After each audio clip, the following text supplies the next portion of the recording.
na terra onde eu nasci. Quase morri de emoção, vi tantas casas caídas e a madeira apodrecida. Dos berços onde eu tive vida, só resta poeira e torrão. Armazém de cereais hoje não existe mais, que dos antigos currais só resta o velho morão. Para lá não volto mais, para não maltratar meus pais, que o tempo ruim é quem traz tristeza e derroração. Isso aqui eu ofereço a Lula e a toda a família.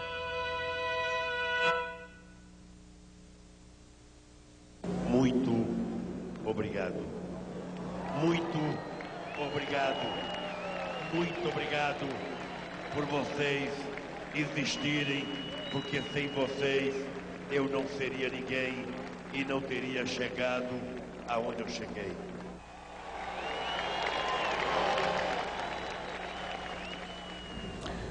O Brasil deu ao mundo uma lição de democracia. Mais de 90 milhões de eleitores foram às urnas e não houve nenhum incidente grave em todo o país. 5 horas depois de iniciada a apuração dos votos, o candidato eleito já era conhecido. Ninguém questionou o método, nem o resultado da eleição. Um exemplo de coerência e de saúde política que impressionou o mundo todo. Um menino pobre do Nordeste chegou à presidência da República. O nosso presidente, Luiz Inácio Lula da Silva! Foi uma jornada muito dura e que eu não chegaria aqui se não fosse a garra de vocês, a competência de vocês e a credibilidade que vocês depositaram em mim. Quero agradecer às mulheres e aos homens deste país que fizeram com que a esperança derrotasse o medo nessa campanha de 2002. Eu estava dizendo a vocês que até agora as coisas foram fáceis. O difícil vai começar agora. Eu sempre comparo a política com o casamento. Quando a gente está apaixonado, que a gente quer casar, a gente senta com a nossa namorada e a gente fica alimentando os nossos sonhos, discutindo o que a gente pode fazer. E a gente casa. E nem sempre tudo que a gente quis fazer, a gente consegue fazer com a rapidez que a gente imaginava fazer. Vocês sabem que o nosso país vive uma crise. Mas sabe também que a nossa vitória é a concretização da esperança que nós acumulamos durante muitos e muitos anos neste país. Eu quero que vocês saibam que Zé Alencar e eu, e o governo que nós vamos montar, nós vamos trabalhar 24 horas por dia, de domingo a domingo, para que a gente possa cumprir cada coisa que nós prometemos nesta campanha. Eu quero, meus amigos e minhas amigas, dizer para vocês, não trairei um só momento a confiança que vocês depositaram no PT.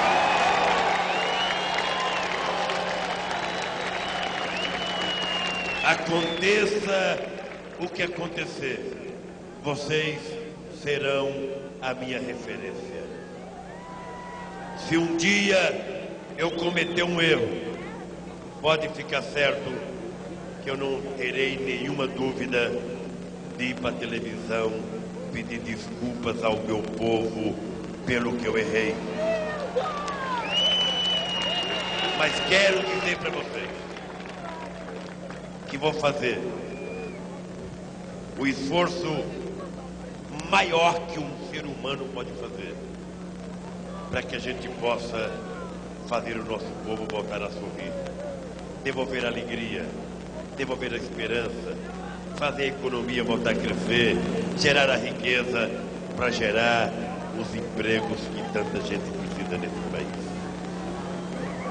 Eu quero terminar porque aos 57 anos o coração vai ficando mais cansado e eu quero dizer para vocês muito obrigado.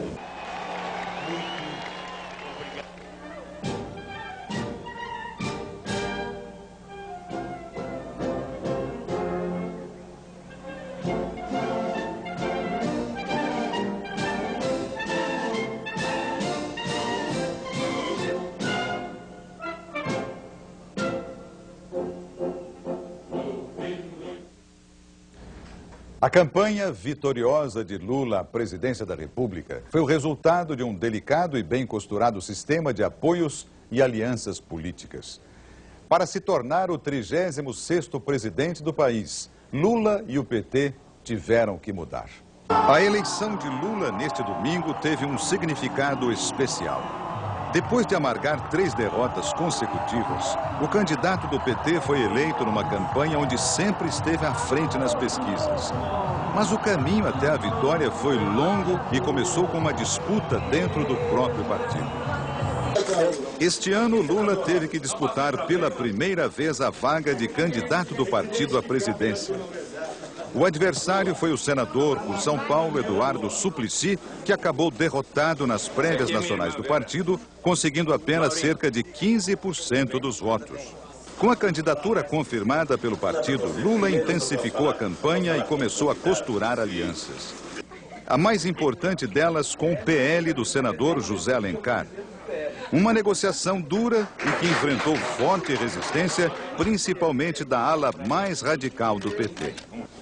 Mas a aliança acabou aprovada numa votação do Diretório Nacional do partido.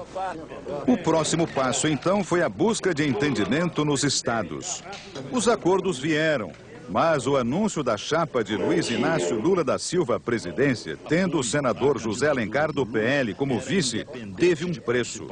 A senadora Heloísa Helena desistiu da candidatura ao governo de Alagoas. É evidente que eu sou contra a aliança com o PL em função do conteúdo programático do PL. Junto com as alianças, o PT também se empenhou e conseguiu apoios importantes como do governador de Minas e ex-presidente Itamar Franco, além de lideranças do PMDB. Não, vamos ganhar a eleição primeiro. Nós estamos para ganhar a eleição. Com as alianças definidas, as atenções se voltaram para as estratégias da campanha. Principalmente em relação ao horário eleitoral. Lula agora surgia na televisão com ternos bem cortados, barba feita, gestos mais suaves e expressões menos carrancudas. Nos discursos assume compromissos importantes como o respeito aos contratos e aos acordos internacionais, além da garantia da manutenção da estabilidade econômica. Vamos honrar todos os compromissos assumidos pelo governo brasileiro. Vamos manter a inflação sob controle e as metas de superávit primário que forem necessárias. Nas falas de Lula, as palavras como tranquilidade, acordo e carinho passam a ser frequentes. Esse novo Lula é apelidado por ele mesmo como Lulinha Paz e Amor. Quando nós falamos da dívida interna, nós falamos de milhões e milhões de brasileiros que têm sua poupança, que têm seus investimentos e que fazem parte dos investidores. Parece que 47% dela. E obviamente que nós temos que ter um carinho todo especial. A campanha do Partido dos Trabalhadores oferece ao eleitor uma mensagem positiva, repleta de propostas e evitando ataques e ofensas aos adversários. Sempre orientado pelo publicitário Duda Mendonça, considerado um dos grandes especialistas em campanhas eleitorais. Além de melhorar o desempenho do candidato nas pesquisas, a estratégia da campanha conseguiu reduzir a rejeição que há anos prejudicava o desempenho do petista. Outro trunfo importante foi a adesão de empresários de peso e que aceitaram gravar depoimentos de apoio ao candidato do PT no horário eleitoral. Hoje, eu tenho a certeza de que nós precisamos de um político, de alguém que é capaz de unir o país, capaz de estabelecer planejamento, propostas e juntar todo mundo em torno da realização delas. Esse candidato é o Lula. Enquanto Serra, Ciro e Garotinho brigavam pelo segundo lugar nas pesquisas, o candidato do PT seguia tranquilo na liderança das intenções de votos. Mesmo com uma larga vantagem em relação aos outros candidatos, Lula, ao contrário dos seus antecessores Collor e Fernando Henrique, foi a todos os debates do primeiro turno. Sempre preocupado em passar uma mensagem de otimismo e esperança. Eu quero dizer, gente, esse Brasil não quebra, não está quebrado e não vai quebrar. Esse país tem condições de sobreviver. Nós já passamos por crises e mais crises e esse país sobrevive porque ele é muito grande. Tem uma extraordinária base empresarial, intelectual, tem um povo maravilhoso. Acha que nós vamos quebrar? Vai quebrar se os governantes forem frágeis e fracos.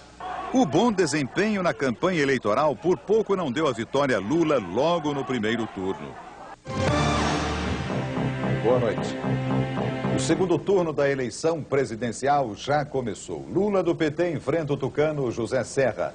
O bom desempenho de Lula alavancou as votações do partido em todo o país, garantindo a vitória de vários candidatos e dando ao PT a maior bancada da Câmara Federal. No segundo turno, o petista, mais uma vez, saiu na frente. As pesquisas mostravam Lula com cerca de 60% das intenções de votos. Para tentar diminuir a diferença, Serra passou a atacar Lula.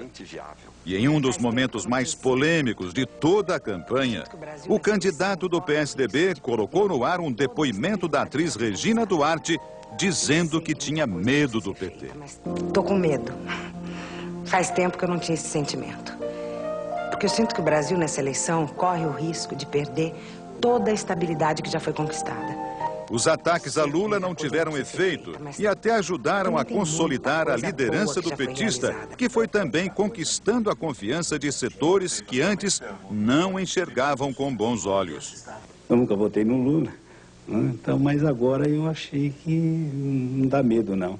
A gente não sabe o que será o governo, mas os sinais que a gente tem é de que possivelmente nós vamos poder participar, poder ter voz e lutar para ver o mercado crescer, gerar riqueza, gerar emprego.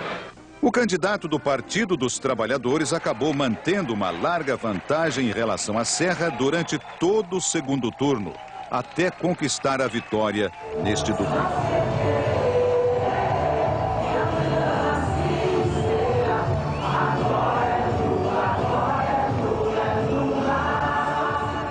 Lula nasceu em Várzea Comprida, Pernambuco. O distrito já pertenceu a Garanhuns e agora é de Caetés.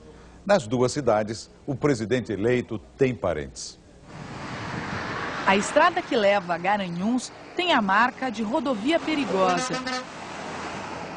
Essa viagem vai nos levar para Várzea Comprida, distrito de Caetés, terra natal de Luiz Inácio Lula da Silva. Isso aqui é o solo vegetal. Agora, dá o nome de areia pelas qualidades, porque tem areia, tem o barro, tem a areia branca, tem a areia vermelha. Aí são vários tipos de solo, né? Ali perto da Palmeira tinha um mulungu. Seu Duda, outro primo de segundo grau de Lula, conta que a árvore era a preferida dos beija-flores. Isso aqui é uma casca do pé do mulungu. O pé do mulungu, ela bota uma flor e a beija-flor. Ela faz uma zoada, beija e vai-se embora, beija, mas é muita. O pé de mulungu era onde ele brincava com os irmãos, que é uma sombra muito linda, fria. Pensa numa sombra fria, a sombra do pé de mulungu. Seu Duda também revela como Lula e a criançada quebravam o coquinho. Isso aqui se botava a pedra aqui, ó, e esse coco com outra pedra. Olha, tá aqui a bolinha do coco, ó. Como pra você ver? Isso é bom? Bom, bom, não ofende a ninguém. Isso é obra da natureza, criada, Deus fez. É gostoso. A casa onde Lula nasceu não existe mais. O primo Zé Moura nos levou até o sítio de Dona Maria. A construção é típica da região e recebe o nome de Meia Água por causa do telhado. Se você ver ou pegar todas as casas daquela época, era assim, era meia água, que a gente chamamos que é a casa que cai água para um lado só. Aí tem essa parte aqui que é a sala, tem aquela lá que é o quarto, essa parte lá onde entra para o quarto. Essa parte aqui da frente é onde ficava a cozinha. Aqui só andando abaixado. Aqui você para passar de uma porta para outra só passa abaixado. O 8º filho da família Silva teve uma infância difícil. Trabalhava na lavoura, não frequentava escola e o pai tinha deixado o Agreste para tentar a vida na cidade grande. Dona Eurídice ainda viveu no sítio durante 5 anos. Depois, também migrou para São Paulo, fugindo da fome e da seca. Deixar o Pernambuco na década de 50 não era fácil para nenhum nordestino. E para a família de Lula também não foi diferente. Depois de vender o sítio e andar 1 quilômetro, eles chegaram até este casebre, que na época era uma mercearia. Aqui ficaram esperando durante um dia o caminhão de pau de arara. Perto daqui fica o sítio de outro parente de Lula. Dona Corina tem cartaz do sobrinho bem na fachada. Ela nos recebe de lenço na cabeça e sorriso largo. Sempre cuidou das crianças e lembra que Lula era o mais obediente dos filhos do irmão. Bom menino. Era bom menino. Ele era, bom, ele era do trabalho dele, do estudo, né? Obediente à mãe e o pai, né? Era bom menino. Quem era, né? Pra ser hoje, não é? Aí a gente fica... A senhora tem orgulho? Tem. Lula demorou mais de 30 anos para voltar a Garanhuns. Na campanha de 89, lá estava a tia Corina, junto da parentada. Quando Lula percorreu o Brasil com a caravana da cidadania, mais uma vez passou por Garanhuns e reencontrou os Silvas. Lula também passou pelo restaurante de Zuleide, que não é Silva, mas tem orgulho do conterrâneo. Ela só esteve 3 vezes com Lula e foi suficiente para ganhar um lugar de destaque no restaurante. A simplicidade, o caráter, né? Lula é assim, uma pessoa muito inteira, é um homem assim, muito íntegro, muito honrado. Eu acho assim, a gente tem que admirar, eu admiro as pessoas quando são assim. João não tem Silva no nome, mas também é primo. Seguiu o rastro da família de Lula e também migrou para São Paulo. Morou na Vila Carioca, jogou bola com Lula e lembra quando, aos 14 anos, Lula tornou-se metalúrgico com diploma do Senai. Ele se destacava muito bem, se destacava bem também na profissão de torneiro, fazendo uma variedade de peças. Ele é um camarada muito inteligente, né? E é um rapaz que nasceu para comandar.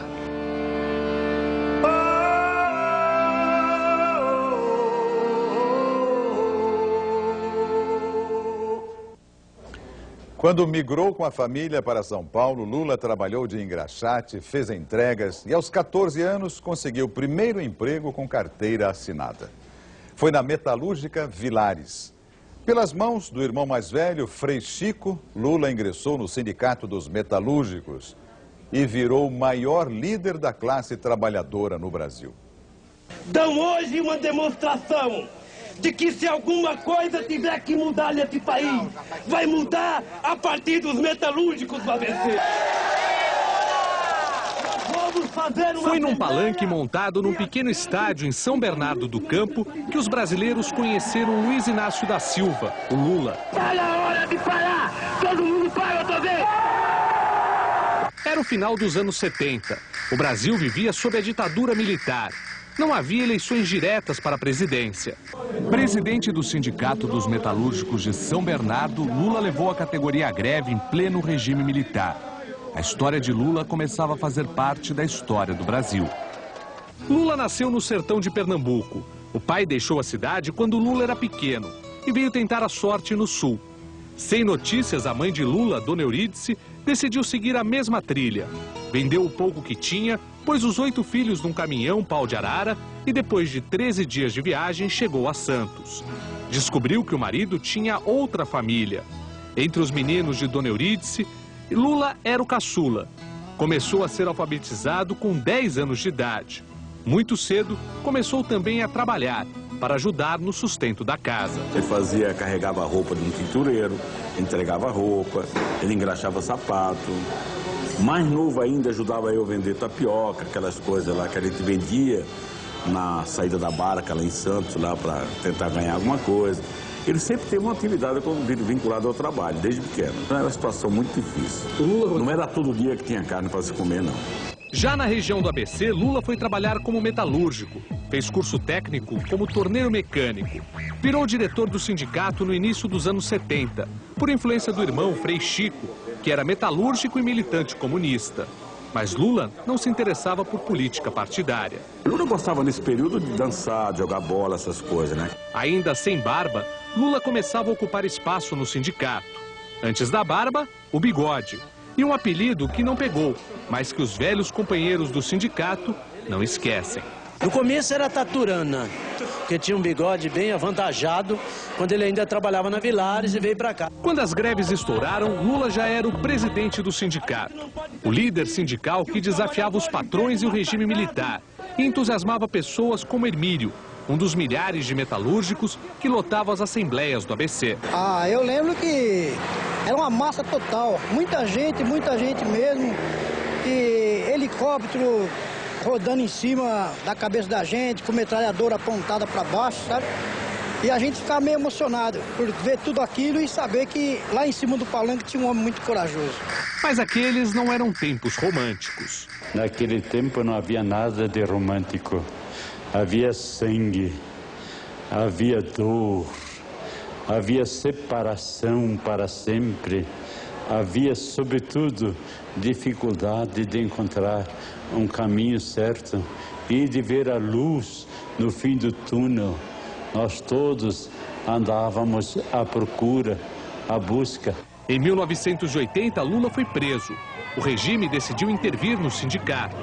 Lula foi solto depois de 31 dias e recebido com festa na volta para casa. Vou continuar brigando, primeiro, para restabelecimento da democracia desse país e vou continuar brigando para que os trabalhadores conquistem aquilo que eles reivindicavam e que o governo não entendeu, patavina nenhuma, que os empresários não entenderam. Lula se aproximou de intelectuais e de brasileiros que voltavam do exílio com anistia. No início dos anos 80, liderou a criação do PT. Para surpresa de muita gente, Lula queria ser mais do que um líder sindical. Ele tinha uma tal desconfiança da política estabelecida, dos políticos dito, entre aspas, profissionais, etc., que eu não imaginava que ele fosse por esse caminho. Eu achava até que ele poderia vir a ser um líder revolucionário, mas não necessariamente um político. E a mudança dele para a política, que foi gradual, foi realmente uma excelente surpresa para mim. Na segunda parte do perfil de Lula, você vai ver que o caminho do Sindicato dos Metalúrgicos do ABC à presidência da República foi longo. E teve derrotas e vitórias nas urnas. A estreia de Lula como candidato aconteceu em 1982. Ele disputou o governo de São Paulo. O PT engatinhava e, com uma plataforma radical, Lula tentava se diferenciar dos políticos tradicionais que disputavam a eleição. De camiseta, o Lula de 82 dava assim o seu recado no final do debate entre os candidatos daquele ano. Eu gostaria de aproveitar esses 5 segundos antes da Lei Falcão para dizer uma coisa que já tomou conta do PT. O nosso número é 3. Então, companheiro trabalhador, vote no 3, porque o resto é burguês. Lula perdeu a eleição, mas 2 anos depois, lá estava Lula no palanque. Ele liderou o primeiro comício da campanha que reivindicava a volta das eleições diretas para presidente.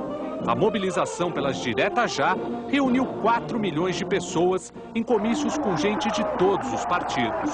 Em qualquer discurso que nós possamos... No palanque, Lula conviveu lado a lado com políticos experientes, mas a emenda das diretas não passou no Congresso.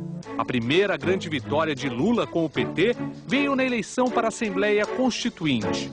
Ele foi eleito o deputado mais votado do país, com 650 mil votos. O grande salto veio nas primeiras eleições para presidente em 89. Lula foi para a disputa. Sem medo de ser feliz. Era o slogan de Lula na campanha. Sem medo de ser feliz, quero ver chegar. Lula lá, brilha uma estrela. Lula lá.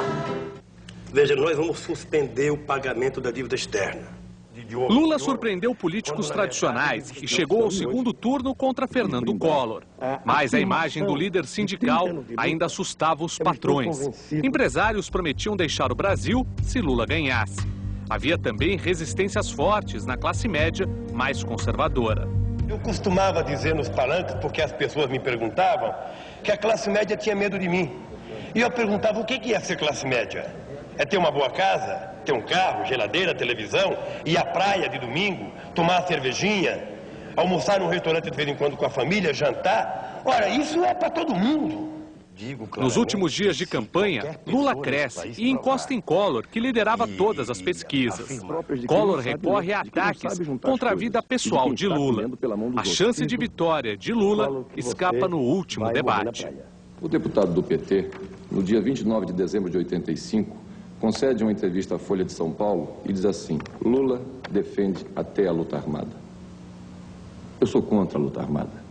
Eu sou contra a violência. Eu não sei se a Câmara conseguirá pegar algumas ações dos tranquilos seguranças dele, que parece mais um grupo de paramilitares agredindo de toda e qualquer sorte jornalistas, crianças, como essa foto aqui, de criança deitada no chão. No dia da votação, Lula recebe os jornalistas para um café da manhã. A imagem dele votando para presidente iria se transformar numa das marcas registradas das eleições presidenciais depois da volta da democracia. Então, imaginem vocês que depois de 29 anos de uma espera, a gente votar para presidente, eu acho que é um negócio gostoso, é um negócio que eu não estou votando para presidente, eu estou escolhendo um Brasil melhor. Lula perde, mas sai da eleição com quase metade dos votos e consagrado como líder da oposição. Quem ganha dura pouco no poder. Não me deixem só. Eu preciso de vocês. O governo Collor é marcado pelo confisco e por denúncias de corrupção. O presidente eleito sofre impeachment e perde o cargo. Assume Itamar Franco. O PT, que lutou pelo impeachment, não entra no governo Itamar. Lula embarca numa caravana pelo interior do país, que pavimenta sua nova candidatura à presidência da República. Deixar que o monumento se destrua, apesar de ter sido transformado em patrimônio da humanidade. Lula vai em busca das histórias de um Brasil desconhecido da maioria dos próprios brasileiros. Descobre a realidade dos seringueiros da Amazônia, dos cortadores de babaçu no Nordeste, do peão da fronteira do sul do país. Lula discursa nas missões do Rio Grande do Sul, nas aldeias indígenas e percorre o Rio São Francisco.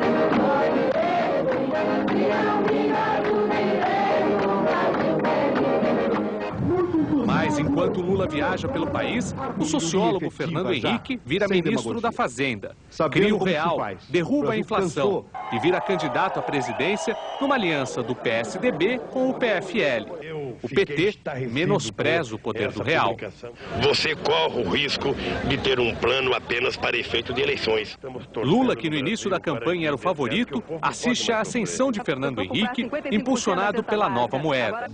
Antigos aliados na luta pela redemocratização, Lula e Fernando Henrique disputam a presidência. Eles aumentaram exageradamente os preços, né, e aumentaram o que não deviam aumentar, porque ficou uma exorbitância a comparação ao poder de compra de salário mínimo.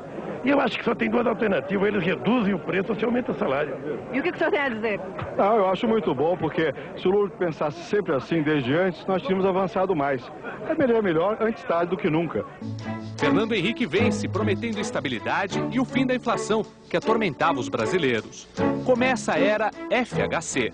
Tá na sua mão, na minha mão, na mão da gente, fazer de Fernando Henrique nosso presidente. Entre uma campanha e outra, Lula organiza o PT e faz o que mais gosta: passar horas conversando com os velhos amigos de São Bernardo. O bar de um ex-metalúrgico é um dos pontos de encontro. Aí ele fala pra Divina assim, Divina, faz a chuleta, mas põe 2 ovos aí pra mim, certo? Ele vem, você vê a família, os companheiros. Com os amigos, pouca política e muita conversa sobre futebol. Corintiano, Lula, quando criança, queria ser jogador. No time de várzea, era um talentoso meia-direita. Já como político, no time do PT, ainda buscava o melhor lugar no campo. O técnico era um técnico que muito esquerdista. Me colocou para jogar na direita. Eu fiquei distante do povo. Então eu não pude render o que eu tinha direito de render. O time dele não gostava de perder. Mas em 98 a derrota já era anunciada. Lula foi de novo candidato e perdeu no primeiro turno a disputa para a presidência. Fernando Henrique é reeleito. O PT descobre que é preciso mudar. Na 4ª tentativa de chegar à presidência, Lula escolhe um empresário como candidato a vice de sua chapa. A campanha ganha o reforço do antigo marqueteiro de Maluf, Duda Mendonça. Na propaganda, poucos ataques e muitas propostas. O candidato entra na onda, Lulinha, paz e amor. O Lula, o movimento sindical, o PT se adequou aos novos tempos. Lula lidera a campanha desde o início. Recebe adesões de empresários. Promete um governo de crescimento e entendimento. Como dizem alguns colegas nossos da academia, justamente, é verdade que do ponto de vista rigorosamente ideológico, digamos, uma proposta mais radical de socialismo, etc., o Lula desbotou. É o verbo que se costuma usar. Quer dizer, o Lula desbotou, não está mais aquele vermelho radical, etc., né? Mas isso não significa que os princípios, que é o que realmente importa, os princípios tenham mudado. Recentemente mesmo, nesses últimos programas, entrevistas, ele tem dito que para quem quer uma sociedade mais fraterna, mais solidária, mais justa, tem um parentesco muito próximo, e no caso dele sanguíneo mesmo, com o socialismo, com os grandes ideais e os princípios do socialismo. Enquanto os adversários brigam pelo segundo lugar, Lula lidera nas pesquisas. Mas apesar da grande vantagem, a vitória não acontece no primeiro turno. A onda vermelha que varre o país dá ao PT a maior vitória eleitoral da história do partido. O PT elege a mais numerosa bancada de deputados da Câmara Federal e dobra o número de senadores. Ainda elege 2 governadores no primeiro turno. Lula começa as 3 semanas de campanha para o segundo turno com boas notícias. Recebe o apoio dos 2 principais candidatos derrotados, Antony Garotinho e Ciro Gomes. A campanha petista bate na tecla da mudança. O Brasil, de ponta a ponta, mostrou claramente nas urnas a sua vontade de mudar. 76% dos eleitores brasileiros votaram a favor da mudança, a favor do Brasil. O adversário de Lula, José Serra, diz que a vitória do petista poderia colocar o Brasil no caminho da Argentina e da Venezuela, 2 vizinhos marcados pela crise e instabilidade.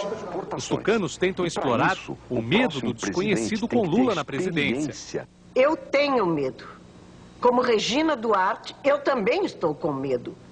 Medo de não poder dizer que estou com medo. Com larga vantagem nas pesquisas, Lula prefere muitas viagens pelo Brasil e apenas um debate. Para acalmar o mercado, que vive a turbulenta mistura da alta do dólar, aumento de juros e risco de inflação, Lula se reúne com empresários, promete autonomia operacional para o presidente do Banco Central e regras claras para o mercado. Um ambicioso projeto retorna à agenda política do país, o pacto social entre trabalhadores e empresários. E eu sei que não posso errar. Qualquer um pode errar. Eu sei que eu não posso errar. Lula sabe que hoje encarna a esperança da maioria do povo brasileiro que deseja mudança. Sentimento presente nos 60 comícios que Lula realizou ao longo desta campanha e confirmado no voto que transformou em realidade o sonho do operário que queria ser presidente da República. Um sentimento que emocionou Lula no comício que o petista realizou no dia 1º de outubro, aqui em São Bernardo, onde tudo começou. O gesto tão ou mais simbólico do que ganhar a presidência da República é a gente provar a quem quer que seja uma frase que eu disse em 1979, que ninguém nunca mais ouse duvidar da classe trabalhadora.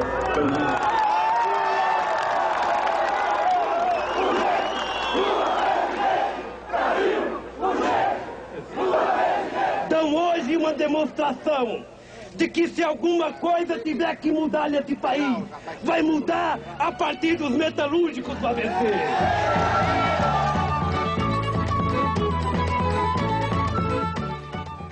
O PT agora vai deixar de ser oposição para se tornar governo. Já o PSDB e os partidos que apoiavam o presidente Fernando Henrique prometem fazer uma oposição responsável e a favor do Brasil. Não tivemos êxito na eleição presidencial. Nós somos um partido de grande responsabilidade pública, seremos oposição, uma oposição que não precisa reafirmar, uma oposição que não significa ser do contra. Nós não somos, ao contrário do partido do nosso adversário vencedor, um partido do contra. Nós somos um partido político que, em certas circunstâncias, foi governo, é governo, e em certas circunstâncias foi e é oposição, construindo convergências e os melhores caminhos para o Brasil. O Lula vai enfrentar um quadro aí muito sério, que é uma crise de confiança aí nos mercados financeiros, em cima aí do Brasil, precisa restabelecer essa credibilidade. Agora, a credibilidade no sentido financeiro não se faz assim em termos apenas de declarações, de vontades, é preciso de providências concretas. E espero que haja uma relação muito fértil com o Congresso Nacional. Acho que esta eleição é reveladora de um grande instante democrático do país. Pela primeira vez se estabelece no país uma forma de transição estabelecida pelo governo que, convenhamos, não está ganhando as eleições. Então nós estamos com uma democracia muito amadurecida. Eu espero que o Lula consiga fortalecer essa democracia no país. Uma das principais bandeiras do governo Lula é a realização de um pacto social, reunindo representantes dos mais diversos setores da sociedade brasileira em favor de um grande projeto nacional. Só que experiências passadas mostram que a concretização de um pacto social não é tarefa fácil. A década de 70 encontrou a Espanha devastada por um século de guerra civil e por 40 anos de uma das mais severas ditaduras contemporâneas da Europa. Com a morte do ditador Francisco Franco, a sociedade espanhola decidiu construir um acordo para reinstitucionalizar o país. Esse acordo, firmado em 25 de outubro de 1977, ficou conhecido como Pacto de Moncloa e até hoje é uma referência para a solução de grandes crises institucionais. Os conservadores aceitaram a legalização dos partidos e dos sindicatos. E a esquerda concordou com a manutenção da monarquia. O rei Juan Carlos convocou uma Assembleia Constituinte. Preços e a inflação foram controlados com a redução negociada de salários e despesas públicas. O Pacto de Moncloa é a referência que Lula adota como tema de seu futuro governo. Durante a campanha, ele desenhou o embrião dessa negociação. Fez várias reuniões com entidades patronais e de empregados. Agora, sua intenção é reunir todos os setores, especialmente aqueles com interesses antagônicos, ao redor da mesma mesa para negociar um pacto nacional. Muita gente falou em pacto a vida inteira no Brasil e nunca fizeram, porque pacto pressupõe interlocução séria. E nós vamos fazer, nos primeiros meses de governo, uma espécie de radiografia de cada setor. O que tem de bom naquele setor, o que está dando certo, o que não está dando certo e falta um empurrãozinho para dar certo, o que está falhando que tem que ser tirado fora. Para quê? Para que a gente comece a governar esse país com o potencial de todos os setores da sociedade a 100 por hora. Costurar um pacto nacional é uma tarefa complexa e dificílima.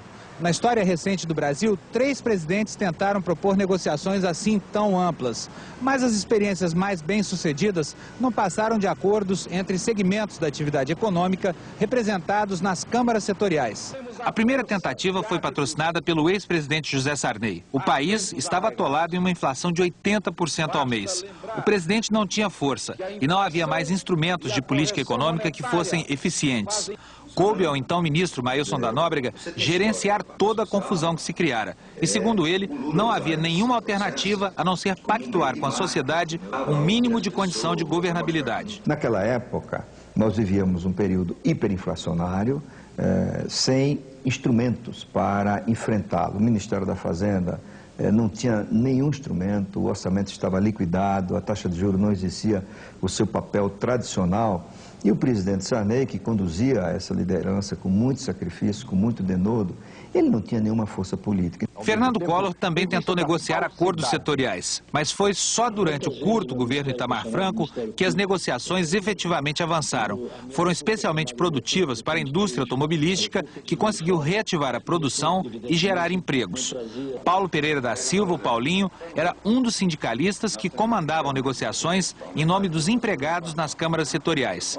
Ele acredita na eficiência dessa instância de negociação, mas não crê na viabilidade de um amplo pacto social. Que se a gente começasse talvez uma discussão por setor de produção, ou seja, de pegasse cada uma das cadeias produtivas e discutisse como é que faz para fazer com que essa cadeia produtiva possa desenvolver, crescer e dar emprego, talvez seja mais produtiva do que você tentar colocar toda a sociedade numa sala, juntar aí 100, 200 pessoas da nossa sociedade e tentar fazer um entendimento, porque aí vai ficar muito discurso. O sociólogo e historiador Roque da Silva, um dos coordenadores da campanha petista, explica que o formato da negociação começa a ser definido em dezembro.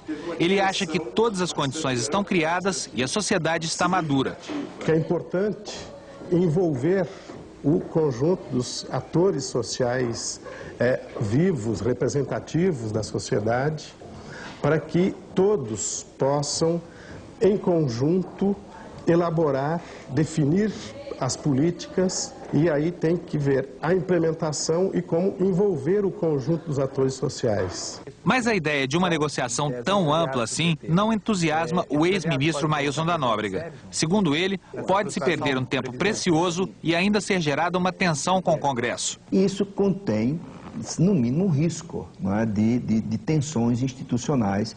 Por exemplo, recrutar um grupo de pessoas da elite escolhidas, não se sabe por que critério, para discutir questões nacionais, e em que medida isso será um instrumento de pressão para que o Congresso aprove aquelas medidas, porque o Congresso tem uma representatividade muito maior, porque ele foi escolhido pelo povo. O sindicalista Paulinho concorda que há muitas dificuldades a vencer. Ele cita como exemplo pautas de reivindicação como esta que a CUT está encaminhando em nome de sindicatos de metalúrgicos. Entre outras coisas incompatíveis com a situação econômica do país, a CUT quer um gatilho para a reposição automática das perdas salariais sempre que o INPC atingir 3%. O presidente da Força Sindical, no entanto, acha que é preciso colaborar com a negociação pretendida pelo novo governo. Do nosso lado tem muito pouca coisa para ceder. Eu acho que num primeiro momento a melhor coisa seria de ter um pacto pela governabilidade e depois a gente tentar se entender em cada um dos ramos de produção e do país. Os empresários estão entusiasmados com a perspectiva aberta pelo PT. Apostam na negociação como saída para a crise econômica e prometem contribuir para a realização do pacto proposto pelo presidente eleito. Há um grau de entendimento, de construção política desses últimos anos muito positivo. E nós vamos estar com o governo que aí estiver para fazer aquilo que tem de ser feito. Um presidente da Silva. Faça um teste. Dê uma olhada na lista telefônica ou pesquise no lugar onde você trabalha. O que mais tem no Brasil é Silva. Até presidente já teve com esse nome. Arthur da Costa e Silva e Jânio da Silva Quadros, assim como Lula, faziam parte da enorme família Silva do Brasil. O significado vem do latim: floresta, mato, selva. A origem é portuguesa, mas foi do outro lado do oceano que o nome virou sinônimo de povo. Meu nome é Marcelo Silva Domingos. Meu nome é Leila de Lourdes da Silva. Meu nome é José Ricardo Silva. Meu nome é Wilton da Silva Vieira Júnior. Meu nome é Rafael da Silva. Meu nome é José Pereira da Silva. Este é um dos poucos brasileiros que conhecem detalhes do próprio nome. Professor de filologia, ciência que estuda a língua, José explica que o Silva surgiu quando os judeus convertidos ao catolicismo abandonaram o sobrenome de família para escapar da Inquisição. Comum na Península Ibérica, veio para o Brasil junto com os portugueses e se popularizou quando os escravos passaram a adotar o nome dos donos. Esses dois fatores fizeram com que, no Brasil, o nome Silva se tornasse mais frequente do que em Portugal, seguramente, do que na Espanha, com certeza. O Brasil nunca teve o cuidado de somar o número de pessoas registradas com este nome. Mas ao conferir a quantidade de páginas que os Silvas ocupam nas listas telefônicas, é fácil garantir que não há outro sobrenome mais comum no país. Só para se ter uma ideia, apenas aqui no Rio, quase 2.600.000 pessoas carregam o Silva na certidão de nascimento. O sobrenome é tão popular quanto democrático. Faz parte da vida de pessoas anônimas, mas também de famosas. No esporte, um dos nossos maiores ídolos se chamava Ayrton Senna da Silva. O lendário lampião dos livros de história foi registrado Virgulino Ferreira da Silva. O último dos malandros, Kid Morengueira, assinava Antônio Moreira da Silva.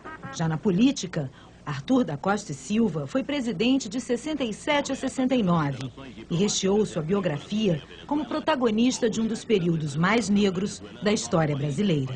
Eu não poderia deixar de agradecer o inestimável serviço que esse companheiro prestou nessa campanha. 33 anos depois, outro Silva chega ao poder. Ou melhor, dois. O vice de Lula, conhecido apenas como José Alencar, também é da Silva. Meu nome é Luiz Inácio Silva. A coincidência não se limita ao nome. Da mesma forma que o xará famoso, este Luiz Inácio também deixou Pernambuco para tentar a vida em São Paulo. Já foi metalúrgico e está há 4 meses desempregado. Assim como a mulher, Raimunda, empregada doméstica. A falta de dinheiro baixou a autoestima de Lula, como é chamado pelos amigos, mas não roubou a esperança. Ela esperou a mudança, né? Assim como ele tentou, né? Na primeira vez não deu certo, no colo, né? E eu acho que agora chegou a vez de mudar, né? O nome do presidente eleito aparece 2 vezes na carteira de identidade deste marceneiro, que herdou o nome do pai. Casado, 47 anos, Luiz Inácio sua a camisa para que as 3 filhas consigam passar da 4ª série onde ele parou de estudar. Sente a crise econômica no bolso todos os meses, mas não desiste dos sonhos. Sempre a gente espera um futuro melhor, né? Luiz Inácio da Silva Bastos carrega a estrela do PT com o mesmo orgulho com que exibe o nome na identidade. Carioca, 52 anos, é formado em administração de empresas, mas trabalha numa escola municipal. Eleitor de Lula desde 89, ainda comemora a vitória de seu candidato e manda um recado para o futuro governante deste país dos Silvas. Eu gostaria que ele fizesse um ótimo governo e que honrasse nosso nome, Luiz Inácio da Silva. No PT, os militantes se chamam uns aos outros de companheiro.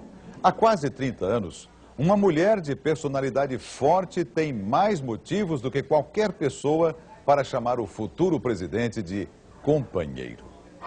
Uma mulher de poucas palavras, que evita falar em público e não gosta do assédio da imprensa. Marisa Letícia Lula da Silva sempre foi assim, mas desta vez não teve jeito. Na 4ª campanha do marido, Luiz Inácio Lula da Silva, para presidente, ela precisou aparecer. Sem ela, eu não teria chegado aonde cheguei, a minha companheira Marisa, com quem eu vivo há 28 anos. A Marisa foi bem companheira mesmo dele, sabe? Eu acho que ela é ponta firme. Eu conheci ela bem simples, hoje eu vejo ela lá no palanque, lá no auge, no pico máximo, né? Eu acho maravilhoso. Clara Scharf, militante do PT e responsável pelo movimento das mulheres nestas eleições, diz que Marisa sempre soube se impor nos momentos decisivos. Ela impôs na agenda do Lula que o domingo o Lula não podia ter agenda em lugar nenhum. Era o dia que eles tinham que ficar juntos com os filhos, com os netos. E isso ela exigiu da agenda e garantiu, viu? Ninguém conseguiu contestar. Essa Marisa, de 52 anos, que os eleitores viram nos palanques ao lado de Lula, mexeu no visual. Fez cirurgia plástica no rosto, mudou o corte de cabelo e trocou as saias e os chinelos por terninhos bem cortados e ajustados. Quando eu vi, falei, mãe, olha que banho que deram na Marisa. Mas a elegância não tirou a simplicidade desta nova personalidade. Ela pode fazer o que ela for, ela não vai mudar, sabe por quê? Porque ela é simples. Dona Yolanda, que acompanhou o crescimento de Marisa, diz que a timidez vem desde quando ela era criança. Não foi moça assim dessa estabanada que ela, não. O terreno onde viveu a família da primeira-dama hoje é ocupado por um prédio. No quintal de casa, as amigas relembram histórias da infância. Quando ela amassava abacate, pingava limão e quando nós via ela com o pratinho, nós corria tudo em volta dela para dar abacate para nós. E também a morte do primeiro marido de Marisa, um taxista que foi assassinado. Aqui era um mato assim, mataram ali. Ela quase perdeu o Marcos. Nossa. Quando ficou viúva, Marisa estava grávida de 4 meses. Quase 2 anos depois, conheceu Lula. Foi amor à primeira vista. Quando chega essa loira na minha sala, eu sabia que ela era viúva. Aí eu falei, puxa vida, eu preciso dizer que eu sou viúvo também. Ele pegou, deixou cair a carteirinha dele no chão para mostrar, para eu pegar e ver que ele era viúvo. Em 7 meses, se casaram na Capela Santo Antônio, em São Bernardo do Campo.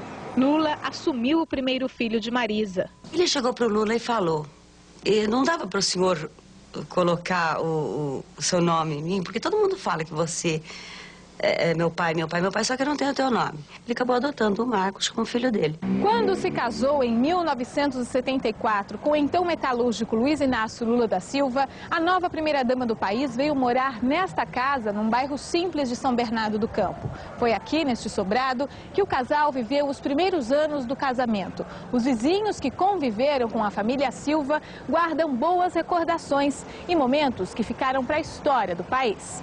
A ditadura militar e a prisão do marido sindicalista marcaram a vida não só do casal. Chegou um carro, encostou aqui como vocês encostaram, saíram uns caras com uma metralhadora. Os meninos dele eram pequenininhos ainda. E a gente não pode intervir, né? E os meninos começaram a chorar e ele foi embora. Foi muito triste. O que o senhor imaginou naquele dia? Eu calculei que ele ia acabar com a vida dele, né? 31 dias depois, Lula foi libertado. Marisa se rendeu às entrevistas, do jeito dela, simples, com a criançada em volta e sotaque de interior. Eu acho que ele deve fazer o que ele gosta, o que ele quer. Então eu apoio ele em todos os sentidos. O que ele decidir, eu estou com ele. Apoio que Clara Scharf presenciou em muitas situações difíceis. O fechamento do sindicato, aquela coisa toda, eles ficaram sem ter onde reunir. Ela não teve dúvida, ela, em casa ela afastou os móveis assim no canto, explorou, depois então o sindicato vai ser aqui, na casa. Marisa sempre frequentou o comércio, o supermercado e as feiras do bairro onde moravam. No restaurante, a confirmação da simplicidade de Marisa. Mais do que isso, uma dica para os futuros cozinheiros do Planalto. Eles gostam de arroz, feijão, bifinho que seja, a chuleta que eles gostam e um ovinho frito, não pode faltar. O mestre Cuca lá em Brasília, pode ficar sossegado, o cliente é excelente, não faz reclamação. Lula diz que o senador José Alencar não será um vice-presidente, mas um parceiro no comando da nação. A aliança entre o presidente operário e o vice-patrão é mais uma novidade que Lula introduz na história política brasileira. O sorriso no rosto é a marca registrada de José Alencar Gomes da Silva. E não é para menos. Nascido na localidade de Tamuri, município de Muriaé, Minas Gerais, o 11º de uma família de 15 filhos chegou longe. Já se vão mais de 50 anos desde que o então jovem de 18 anos abriu seu primeiro negócio. Uma loja de tecidos em Caratinga, montada com dinheiro emprestado do irmão mais velho. O mais novo, Antônio, que sempre trabalhou junto com José Alencar, não esquece os tempos de dificuldades em que os dois tinham que morar em um pequeno quarto nos fundos da loja por falta de dinheiro para alugar uma casa. E nós somos de uma origem muito simples. E ele conseguiu fazer uma mudança extraordinária na vida. e conquistando pontos quase que inacreditáveis para um homem. A prosperidade de José Alencar é mesmo inacreditável. Atualmente é um dos maiores empresários do país, dono de um patrimônio que inclui 11 indústrias têxteis em 4 estados brasileiros, que estão entre as mais modernas do mundo. Neste escritório em Belo Horizonte, José Alencar comanda todos os seus negócios, mas esta mesa de trabalho dele tem ficado ocupada somente 2 dias na semana. Nos outros, sai o empresário, entra o senador José Alencar, que fica em Brasília. O Senado foi o início da vida pública de José Alencar, que foi eleito com quase 3 milhões de votos. Agora, aos 71 anos, chega à vice-presidência da República. Eu não tenho nenhuma necessidade material a ser atendida pela vida política. Ao contrário, eu me realizo realizando alguma coisa. Se eu puder realizar alguma coisa que seja realmente de interesse do país, eu me sinto realizado. Tanto sucesso não surpreende o seu Honório. Amigo e secretário particular do senador há mais de 40 anos, o sentimento dele é um só: orgulho. Antes dele ser senador era Dr. José Alencar. Quando ele se elegeu senador em 98, senador José Alencar. E agora, como vice-presidente da República Federativa do Brasil, vai ser senhor vice-presidente. Com a simplicidade de todo bom mineiro do interior, o vice-presidente eleito, José Alencar, brinca ao comentar suas atribuições no novo cargo. Como Lula vai viajar muito, mas é aqui mesmo, no Brasil, ele não se ausentando do país, eu não vou assumir. Então eu posso, quem sabe, morar por aqui mesmo, ou em Poços de Caldas, sei lá, ou na minha terra, em Itamuri, não sei. Vamos ver. A eleição de Lula teve grande repercussão na Europa. Quem informa é o correspondente da Rede Bandeirantes em Paris, Mário Sérgio Conte. A onda vermelho, verde e amarela chegou à Europa. De Lisboa a Praga, todos os jornais europeus trazem hoje extensas reportagens sobre o novo presidente do Brasil, Luiz Inácio Lula da Silva. Os jornais franceses, particularmente, parecem jornais brasileiros, de tanto que falam do Brasil. Eles não deixam dúvida, o presidente Lula é o brasileiro mais conhecido hoje na França, mais que Pelé, mais que Ronaldo, mais que Guga ou Ayrton Senna. Vários analistas dão um significado mundial à eleição brasileira. Eles dizem que, num mundo em que o capitalismo parece emparedado na Europa e nos Estados Unidos, e no qual o fundamentalismo religioso se espalha pelo Oriente Médio, pela Ásia e pela África, a eleição de um governo de esquerda no Brasil é um fato novo e profundo. O Brasil pode, segundo eles escrevem, abrir na prática uma terceira via na política internacional, aquela que incorporaria os miseráveis desse mundo às conquistas da civilização. A imprensa europeia, no entanto, é cautelosa. Ela esmiuça as dificuldades do Brasil, a conjuntura mundial complicada, e diz que Lula herdará uma economia em pandaré. O melhor achado é do jornal italiano La Repubblica, que conta que Lula leu Carlos Drummond de Andrade no dia da sua eleição. No final da reportagem, o jornalista fala das grandes esperanças brasileiras e usa um poema de Drummond para perguntar ao novo presidente do Brasil: e agora, Lula? De Paris, Mário Sérgio Conte. A eleição de Lula ganha destaque especial na imprensa da Inglaterra. Os jornais do país abrem manchetes para o presidente eleito do Brasil, como informa de Londres o correspondente Marcelo Parada.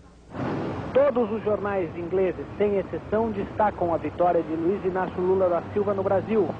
Vitória esmagadora, escreve o Financial Times. Brasil, à beira de uma nova era, diz o The Independent. Brasil dá a Lula vitória esmagadora, informa o The Guardian. Brasil comemora a eleição do vitorioso homem pobre, diz o The Times. Em todas as reportagens, emerge o perfil do ex-presidente do Sindicato dos Metalúrgicos de São Bernardo, 57 anos, que agora tem o desafio de comandar uma das maiores economias do mundo. O presidente eleito, Luiz Inácio Lula da Silva, é descrito como um ex-radical que moderou seu discurso, mas que mesmo assim está empenhado em reduzir a desigualdade social no país. Uma impressionante desigualdade, informam os jornais ingleses, responsável pelo alto desemprego e pelo alarmante número de crimes. Como compatibilizar a ortodoxia econômica, a ortodoxia fiscal, com as enormes demandas sociais, eis a questão crucial, segundo os principais jornais da Inglaterra. De Londres, Marcelo Parada. Feriado, frevo e forró. Foi assim que a cidade onde Lula nasceu comemorou a vitória do seu filho mais ilustre. Os preparativos para a festa na cidade onde Lula nasceu começaram muito antes do fim da votação. A praça em frente à prefeitura de Caetés foi transformada num arraial na cor vermelha do PT. O trio elétrico já estava a postos desde o dia anterior. Em Garanhuns, que reivindica o título de cidade natal de Lula, eleitores e militantes saíram às ruas assim que a votação foi encerrada. Uma carreata percorreu as principais ruas e avenidas da cidade. Estamos muito felizes e muito orgulhosos. Em Caetés, a rádio comunitária anunciou o resultado da eleição na cidade. A diferença em favor de Lula. A população de Caetés veio para a praça para comemorar a vitória de Lula. O prefeito da cidade decretou feriado nessa segunda-feira e o povo pôde festejar com tranquilidade o ritmo do frevo até de madrugada. Frevo só não, teve também forró e axé, um carnaval em que nem seu Duda, primo de Lula, de 65 anos, ficou de fora. Agora é só festejar e desejar tudo de bom para ele. A cidade que viu Lula ir embora, fugindo da miséria, celebrou a eleição de seu filho mais ilustre. De Caetés, Pernambuco, Kiko Ribeiro.